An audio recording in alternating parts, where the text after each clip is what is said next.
In January this year, Orchestra of the Swan recorded a new album called Timelapse. The album is something of a departure for the orchestra in that it's made up of shorter works which explore the idea of shared soundscapes from across the centuries. Time and style are irrelevant on this recording, which features music by Rameau and Radiohead, Schubert and the Smiths, Thomas Addis and Grieg, and Eric Satie and Steve Reich. The track which seems to illustrate the concept succinctly is Vivaldi Sleep, and this uses the string parts of the second movement of Autumn from the Four Seasons.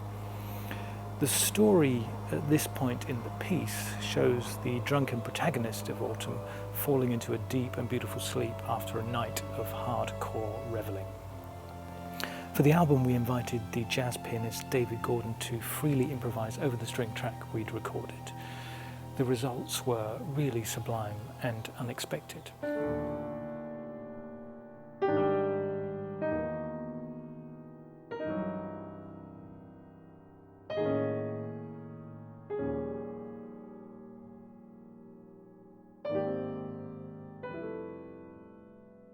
Given the unusual and isolating nature of our current circumstances, we conceived the idea of inviting 9 more artists from a variety of backgrounds to interpret the track in their own unique way using our recording of the string track. Crucially, they'd be doing this in lockdown from their own homes. The lineup is very exciting. We have jazz saxophonist and composer Trish Clowes, Paul Sartin, composer, singer and multi-instrumentalist. He's worked with Bellowhead and Faustus.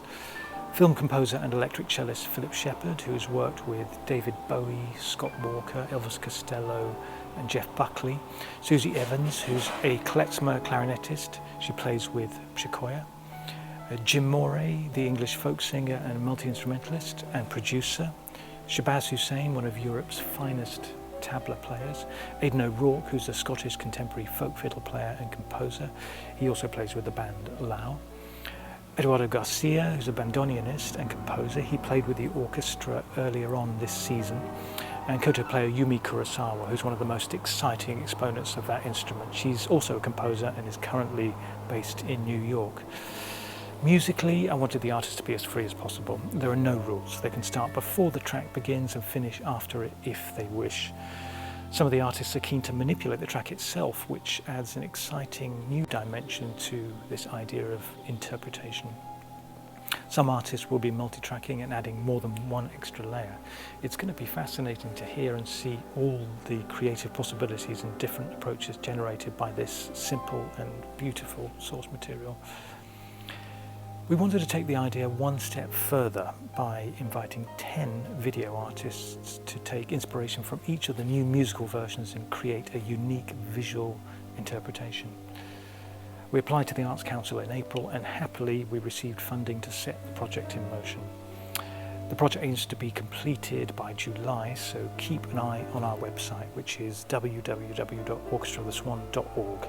There'll be more details there. I love the idea that from this simple 3.5-minute piece of music, several new strands of creativity can be spun. I suppose it's a bit like the game of consequences in which the delight occurs when the whole image or story is finally revealed.